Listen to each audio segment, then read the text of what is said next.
Hello বন্ধু বান্ধবী, সবাই কেমন আছো? আশা করছি সবাই খুব ভালো আছো। ট্রাভেল ফর ফুডের আরেকটি এপিসোড নিয়ে তোমাদের সাথে। মাছটা ধুয়ে একটা বড় পাত্রে নিয়ে নিলাম, আর একটু তেল দিয়ে দিবে। একটু গরম করে তেলটা দিতে পারো, আর যদি পারো তো ঠান্ডা তেলটাও দিতে পারো, কিন্তু আমি এখানের মধ্যে গরম তেলটাই দিচ্ছি। টেস্ট ওয়াইজ নুনটা দিয়ে দিও। তো আমি এখানে 1 চামচের থেকেও একটু বেশি করে নুন একটু করে হলুদ দিয়ে দিলাম। চামচের আন্দাজটা দেখতে পাচ্ছ, ছোট চামচ কিন্তু বড় চামচ না, তো ওটার জন্য এই চামচটা 1 চামচ নুন আর 1 চামচ তোমার হলুদ দিয়ে দিলাম। এবার একটু ভালো করে মাখিয়ে নিব। মাছটা কিন্তু একদম ভালো করে মাখিয়ে নেবে। ইলিশের কিন্তু অনেক রেসিপি আছে, তো আমার এইটা অনেক ইজি ওয়েতে বানানো যায়, তার জন্য এটা আমি এইভাবেই একটু সর্ষে ইলিশটা এইভাবেই করি। কিন্তু ভাপা ইলিশ যদি এটা ভাপা ইলিশ না, কিন্তু তথাপিও যদি আমি এটা করার মধ্যে এই জিনিসটা করি, তথাপিও এটা কিন্তু ভাপা ইলিশ বলা যাবে না। সবটাতে ভালোভাবে, মাছটাতে একটু তেলও হয়ে গেছিলো, তো কিন্তু ডিমওয়ালা ইলিশ না এটা, তো ভালোভাবে লাগিয়ে নিলাম।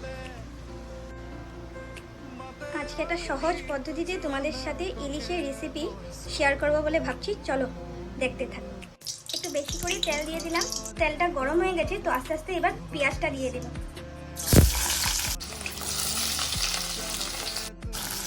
যেহেতু বেশি ঝোল হবে না, একটু মাখো মাখো ব্যাপারটা হবে, তো এই জন্য পেঁয়াজটা একটু বেশি করেই দিলাম।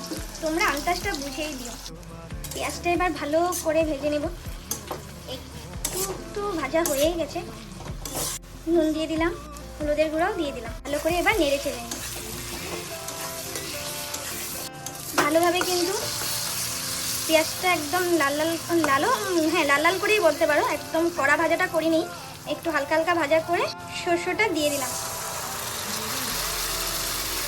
তো ইজি প্রসেসে বলেছিলাম, আমি কিন্তু এটা প্যাকেট শস্য ইউজ করেছি, আমি কিন্তু শিলা বাটাতে বেটে কিন্তু দিচ্ছি না কিন্তু। হ্যাঁ, তো তোমরাও ইজি প্রসেসে যদি বানাতে ইচ্ছা, তাহলে প্যাকেটের যেটা সানরাইজের শস্য প্যাকেট আছে, ওটার থেকেই বানাতে পারো, ওটা দিয়ে বানাতে পারো।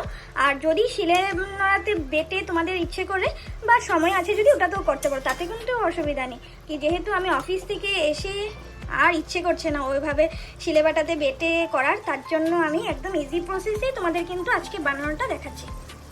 শস্যটা এভাবে একটু ফুটতে দিব, আর একটু তেলটা ছেড়ে আসলেই কিন্তু আমরা মাছটা দিয়ে দিব। তো তার জন্য আমরা খানিকক্ষণ ঢেকে এটা রেখে দিচ্ছি। এবার ঢাকনা খুলে দেখে নিই কদ্দূর। দেখতে পাচ্ছ পুরো তেল ছেড়ে দিয়েছে। এবার কিন্তু জলটা দিয়ে মাছটা দিয়ে দিব। তবে কিন্তু আমরা বেগুনটাও কেটে নিব। হ্যাঁ, বেগুনটাও তোমরা যদি দিতে চাও, এটা কিন্তু অপশনাল টোটালি। হ্যাঁ, তোমরা যদি চাও এরকম করে সাইজ করে কাটবে, তখন কিন্তু সেটা সুন্দরভাবে মজবে আর খেতেও ভালো লাগবে। এবার জলটা দিয়ে দিই। তোমরা কিন্তু এখানে একটু গরম জলই ইউজ করবে। হ্যাঁ, একটু নেড়ে চেড়ে নেব, মাছগুলো দিয়ে দিই।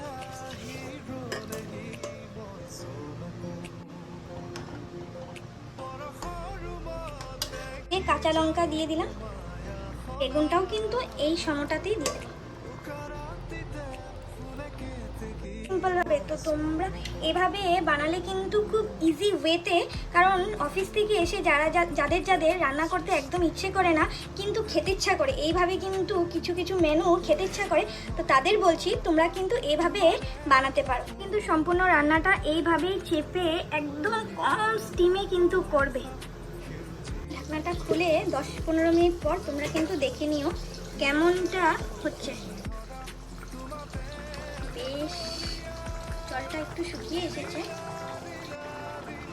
তোমরা কিন্তু এই অবস্থাতেও রাখতে পারো, আর তোমাদের যদি জলটা একটু ঝোলটা একটু শুকিয়ে নিয়ে ভাবছো, তাহলে আবার ঢেকে দিয়ে রাখলে। আমার তো লাগছে হয়ে গেছে নাকি অলমোস্ট। দেখতে পাচ্ছ জিনিসটা এইভাবে, জিনিসটা দেখলে, কারণ কি সবার তো একটু ঝোলঝোলও ভালো লাগে, বেশ জিনিসটা বসেও যাবে, যেহেতু পেঁয়াজ দিয়েই করা। একটু কষিয়ে নিই, একটু কষিয়ে নিই।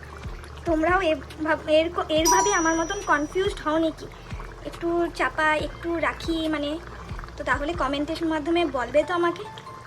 আমি ভাবছি আর একটু চাপিয়ে রাখি, কারণ ঢাকা দিয়ে রাখি একটু চাপিয়ে নিই, কারণ একটু ঝোলটা টানুক।